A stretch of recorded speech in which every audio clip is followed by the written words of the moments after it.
Bismillahirrahmanirrahim. Assalamualaikum warahmatullahi wabarakatuh. Bismillahirrahmanirrahim. Alhamdulillahirabbil alamin. Nahmaduhu wa nasta'inuhu wa nastaghfiruh. Wa na'udzu billahi min syururi anfusina wa min sayyiati a'malina. May yahdihillahu fala mudhillalah wa may yudlilhu fala hadiyalah. Asyhadu an la ilaha illallah wahdahu la syarikalah wa asyhadu anna Muhammadan abduhu wa rasuluhu la nabiyya ba'dah. Allahumma salli wa sallim ala sayyidina Muhammad wa ala ali sayyidina Muhammad. Faya ayyuhal hadirun rahimakumullah ittaqullaha haqqa tuqatih wa la tamutunna illa wa antum muslimun. Para hadirin ihwafillah, alhamdulillah pada malam hari ini kita masih bisa berkumpul, bertemu kembali, bermuajahah dalam rangka melaksanakan kewajiban kita yang mudah-mudahan taufik dari Allah ini senantiasa kita dapatkan sehingga kita mudah untuk melaksanakan semua kebaikan yang diperintah oleh Allah Subhanahu wa taala. Ini kajian malam kita terakhir kayaknya ya. Karena mungkin Rabu depan kita sudah sholat tarawih, insyaallah. Kalau ada hilal, ya Kamis puasa. Saya akan menerangkan sebuah hadis yang diriwayatkan oleh Ibnu Umar radhiyallahu anhu, dan hadis ini banyak sekali dibaca oleh dai-dai kultum Ramadan, ya. Cuman apa yang dimaksud hadis ini belum nyampe karena mereka mengartikan dengan arti terjemah, ya. Hadis dan Al-Quran itu tidak bisa diartikan dengan terjemah saja. Kalau hadis harus mengetahui asbabul wurud dan memahami kitab mustalahul hadis. Kalau Al-Quran harus paham dengan ilmu ulumul Qur'annya atau dengan tafsirnya, ya. Contohnya banyak orang membaca Al-Quran, qad aflaha man tazakka, betul-betul beruntung orang yang menyucikan dirinya. Mensucikan dirinya dari apa gitu, ya. Coba kalau kita pahami, betul-betul beruntung orang yang mensucikan dirinya. Itu dalam ilmu ulumul Quran panjang sekali ya maknanya, ya. Pertama adalah kita suruh mensucikan dirinya dari musyrik jali. Musyrik jali itu musyrik yang benar-benar bahwa orang itu menyekutukan Allah, ya. Itu musyrik jali. Dan musyrik khafi, dengan tidak sadar kita setiap hari kadang mengatakannya. Contoh, ya, contohnya ini malam ini pas pengajian ini, gitu kan. Tapi pas kebetulan di rumah nggak ada duit, sementara besok pagi harus masak. Kalau nggak ngojek malam ini, anak nggak dapat beras, gitu kan. Jadi secara tidak langsung dengan perkataan ini seolah-olah kita ini merendahkan kemampuan Allah untuk hambanya. Itu adalah merupakan syirik khafi yang tidak kita sadari.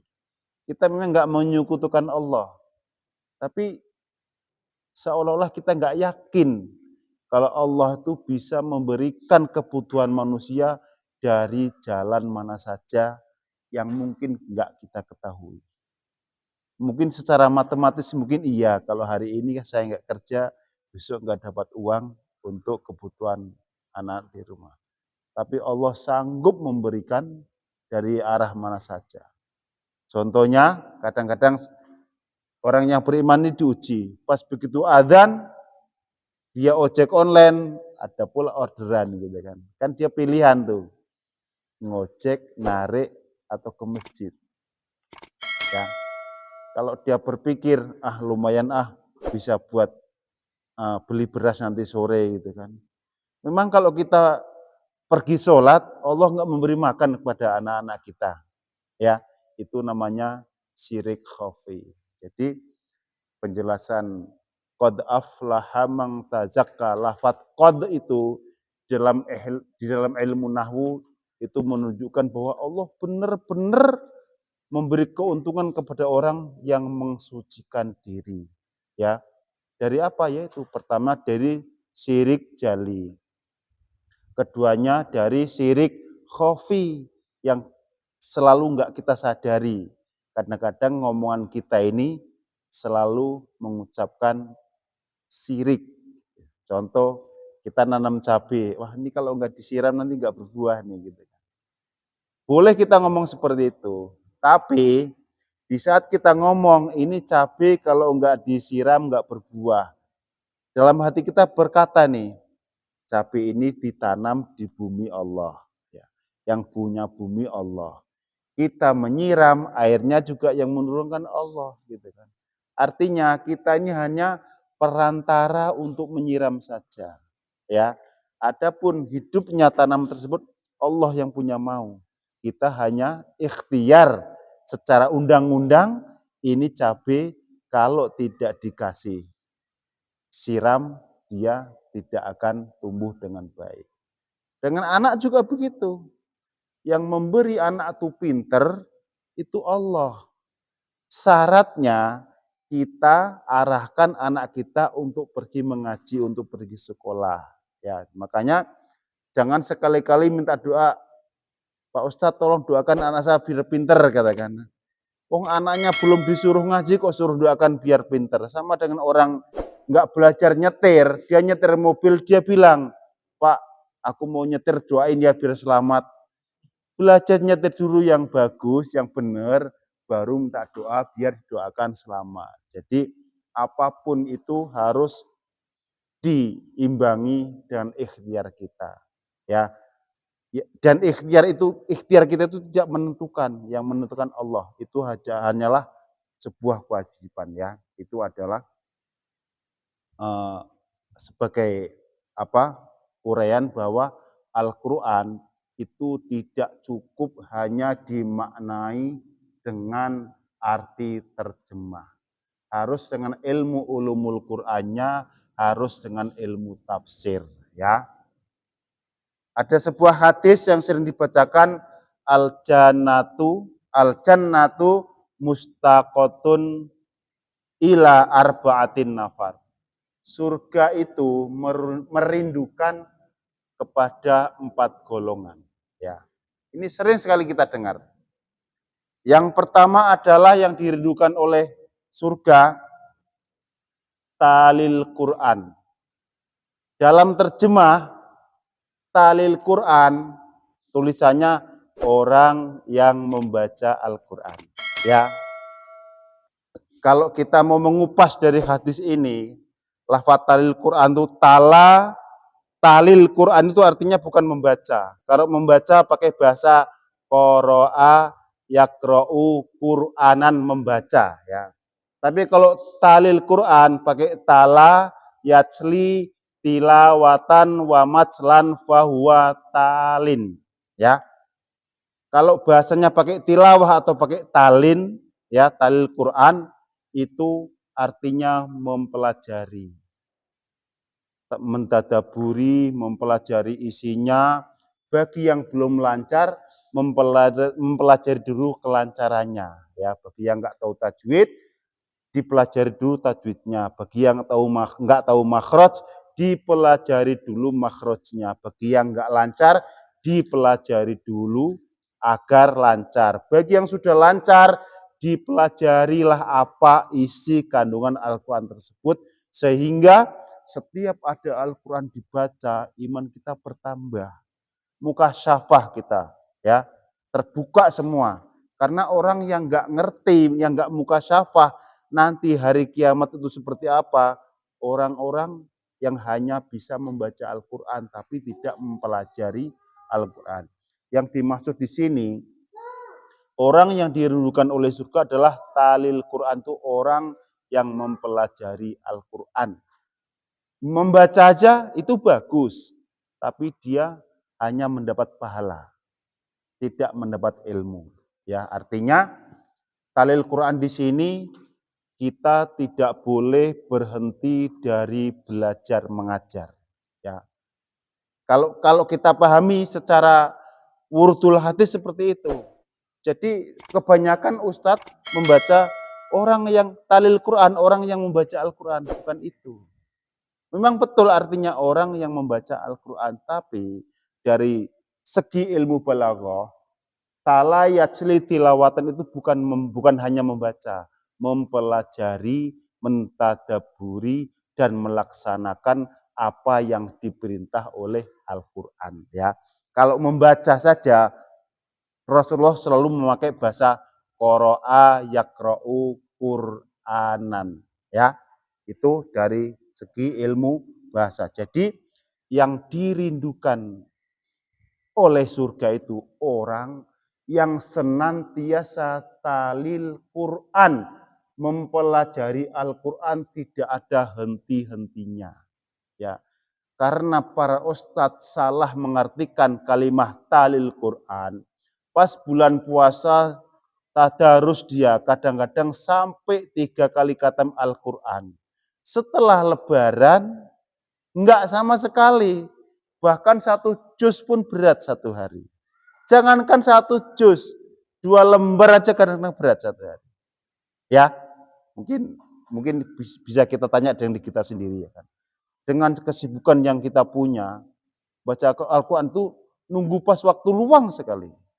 Harusnya di-manage. Setiap habis sholat minimal 2 lembar aja. Itu paling membutuhkan waktu 10 atau 15 menit. Habis sholat asar 2 lembar, maghrib 2 lembar. Itu enggak banyak memakan waktu. Ya, itu yang dimaksud, yang dirindukan surga adalah pertama talil Quran, yaitu orang yang mempelajari Al-Quran, bukan hanya orang yang membaca Al-Quran. Memang membaca oleh Allah dikasih pahala banyak. Ya, bagi yang terbatah-batah, setiap 1 huruf mendapatkan 2 pahala. Bagi yang sudah lancar, tahu makhraj dan tajwidnya mendapatkan 10 pahala. Lebih bagus lagi apabila dia tahu maknanya, tahu ilmu ulumul Qur'annya, dan melaksanakan apa yang diperintah oleh Al-Quran tersebut. Karena Al-Quran itu adalah pedoman, tuntunan agar hidup orang ini tidak sesat di dunia ini. Itu yang pertama. Yang kedua adalah wahafidul lisan, orang-orang yang menjaga lisannya. Di dalam surat Al-Mu'minun dijelaskan walladzina hum anil lagwi mu'ridun. Jadi kata-kata wahafidul lisan, orang yang menjaga lisannya itu bukan saja orang yang selalu ngomong kotor, ngomong jelek, atau mengomongin orang. Ya, walladzina hum anil lagwi mu'ridun. Orang-orang yang beruntung adalah orang-orang yang selalu memalingkan dengan perkataan atau omongan obrolan yang tidak ada gunanya. Contoh, kita lagi gak ada kegiatan nih, kita ngobrol sama temen, ngetuas nggak jelas. Itu yang dimaksud. Ya, artinya Allah memberikan waktu manusia di dunia ini sebenarnya detik demi detik agar orang tersebut menambah kebaikan dalam hidupnya. Karena orang yang sudah mati di alam kubur menjerit meminta sama Allah, ya Allah, hidupkanlah kami kembali ke dunia sebentar saja agar kami beramal soleh dan berbuat bagus dan bersedekah.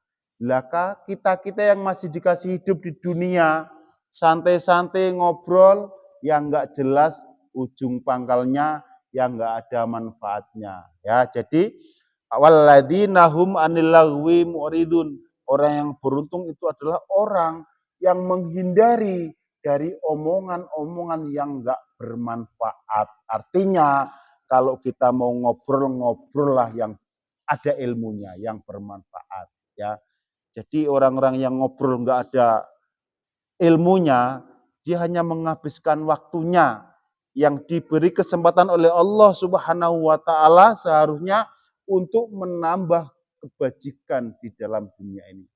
Boleh kita ngomong yang nggak bermanfaat, akan tetapi dengan harapan. Contoh, saya suka ngobrol dengan teman-teman saya yang non-muslim atau teman-teman saya yang preman. Dengan catatan, kita ngobrol dengan mereka adalah sebuah pendekatan. Kalau kita sudah dekat sama dia, sudah fair, sudah kayak teman akrab, kita bisa memasukkan ilmu-ilmu yang kita miliki agar mereka makin tambah beriman, makin soleha hidupnya. Kalau dia belum muslim, masih kafir, agar dia paham apa sih Islam itu, apa sih iman itu, siapa sih Allah itu boleh. Kita ngomong yang enggak walaupun di awalnya enggak bermanfaat, tapi endingnya di hati kita saat kita ngomong yang enggak bermanfaat tersebut kita punya arah, punya tujuan agar teman saya ini nantinya bisa mengenal Allah dengan baik. Yang sudah muslim tapi belum taat agar mereka bisa taat, ya. Yang sudah muslim kurang banyak ibadah agar dia banyak ibadah, agar tidak sia-sia waktu yang diberikan oleh Allah Subhanahu wa taala. Kalau orang itu soleh, sudah paham apa itu soleh, dia sayang ya menyia-nyiakan waktu sedetik pun tanpa faedah, tanpa bermanfaat. Ya, jadi saya nih pergi kemanapun, seandainya pulang ke Jawa, saya naik pesawat, di sebelah saya itu ada 2 orang duduk, itu enggak saya sia-siakan. Entah apapun agama mereka, apapun latar belakang mereka, saya akan menanyai sedikit demi sedikit. Kalau dia Islam, saya akan ngomong masalah Islam. Kalau dia non-muslim, saya akan ngomong masalah kebaikan. Agar dia tersanjung dengan, oh begitu ya orang Islam itu. Begitu akhlaknya orang yang beriman itu. Gitu ya. Jadi apapun yang kita omongkan, jangan kita omongkan sesuatu yang tidak bermanfaat untuk orang lain ya. Itu adalah perintah Al-Quran. Makanya tadi saya bilang, membaca Al-Quran itu tidak cukup memahami dengan terjemah Al-Quran. Harus dengan ilmu ulumul Quran atau minimal tafsirnya kita harus paham ya. Walladzi nahum anil lahwi mu'ridun. Kalau kita paham dengan ayat ini, kita sayang waktu kita untuk ngobrol sia-sia. Enggak boleh sia-sia, tapi harus ada ending akhirnya. Minimal dia mau diajak ngaji. Itu ya. Ini yang dimaksud hadis wahafidul lisan. Yang ketiga adalah wa mutmi'ul ji'an.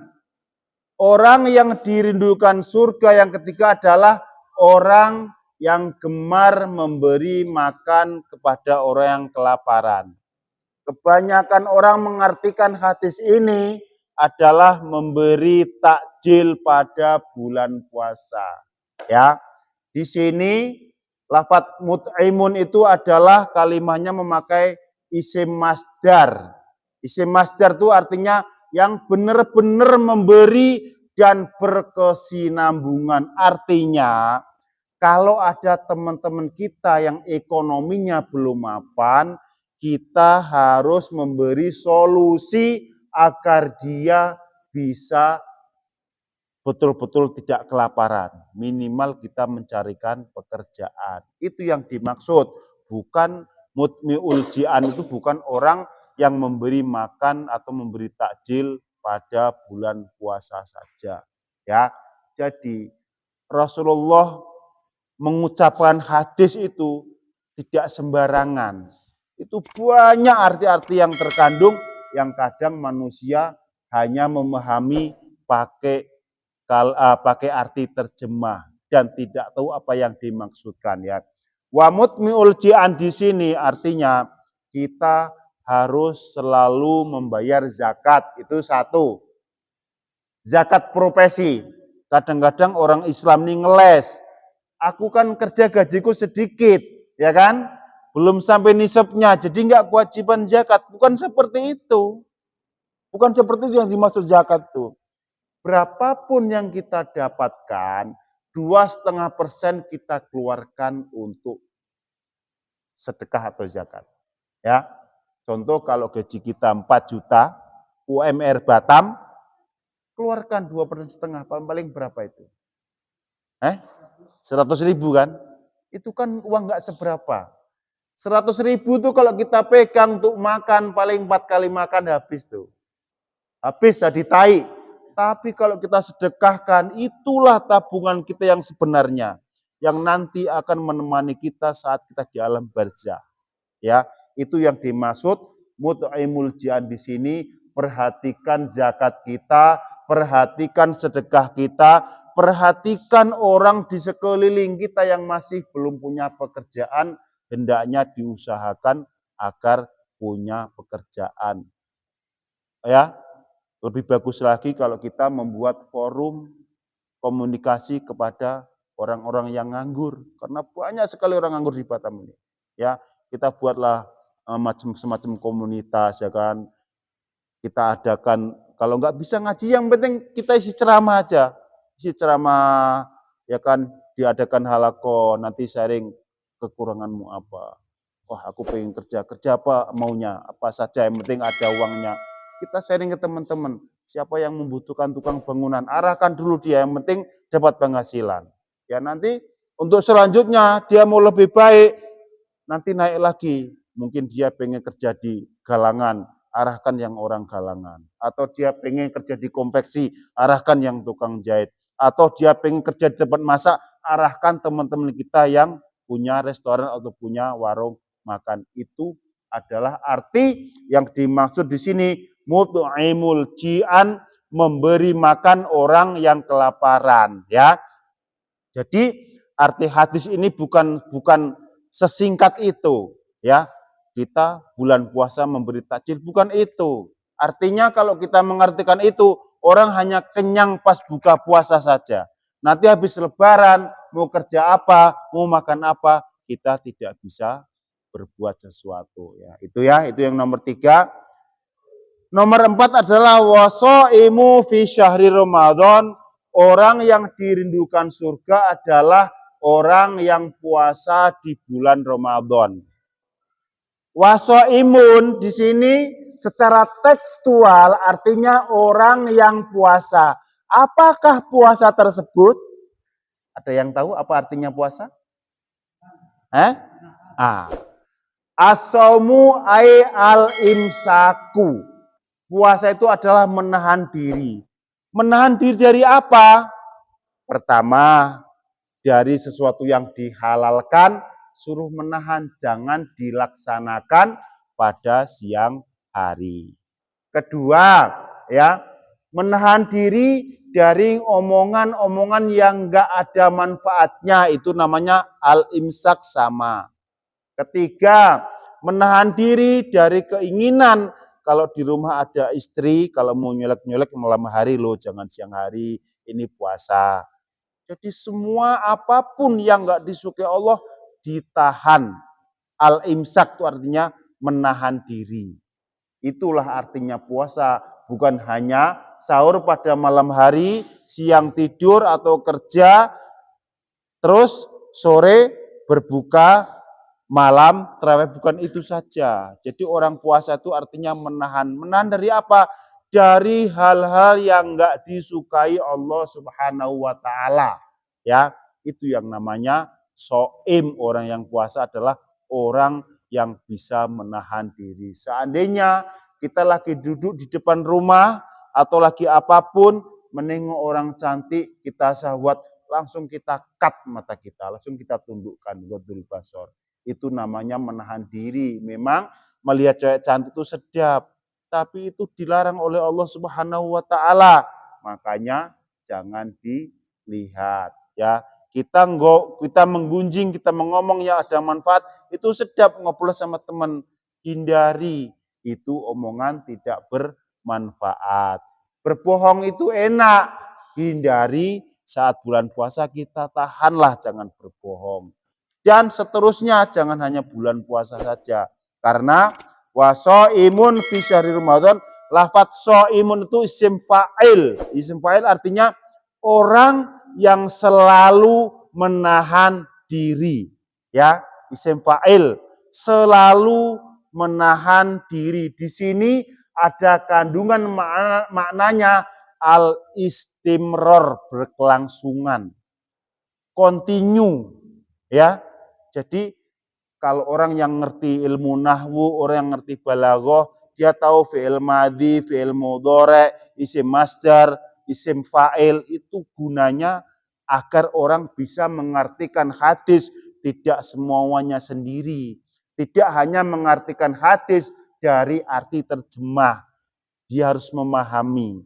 Kalau fi'il mudhari' itu artinya larangan yang enggak boleh saat sekarang dan seterusnya. Ya, itu namanya fi'il mudhari'.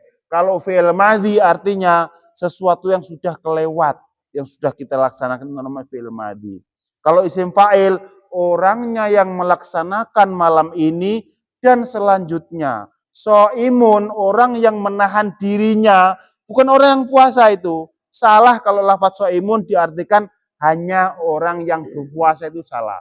So'imun artinya orang yang bisa menahan dirinya dari hal-hal yang enggak disukai oleh Allah Subhanahu wa taala. Itulah perlunya kita belajar, perlunya kita ngaji. Makanya pertama tadi dikatakan oleh Rasulullah, yang dirindukan juga adalah talil Quran.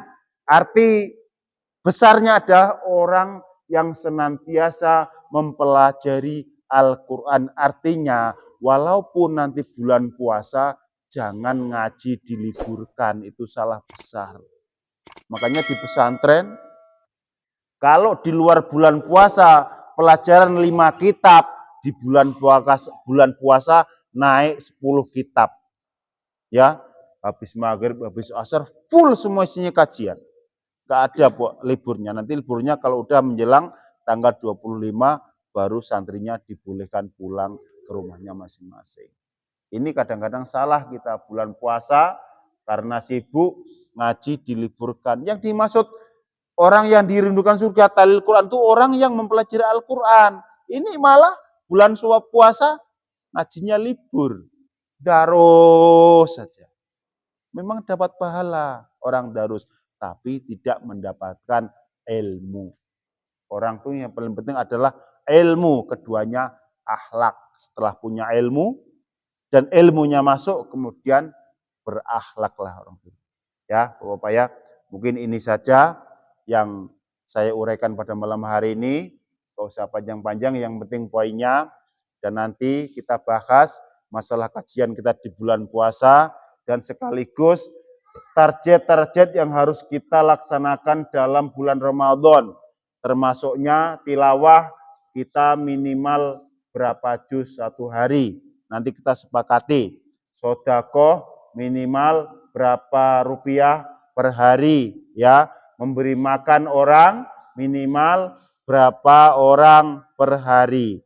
Dan nanti zakatnya kita kumpulkan, mungkin Pak Burhani yang akan mengkoordinir, ya, agar zakat kita juga terarahkan dan betul-betul sampai ke mustahik, ya. Insya Allah nanti kita bicarakan setelah ini, dan mungkin kami cukupkan sekian saja. Mohon maaf atas kekurangannya. Wallahul muwaffiq ila aqwamit thoriq. Wassalamualaikum warahmatullahi wabarakatuh. Sadaqallahul azim.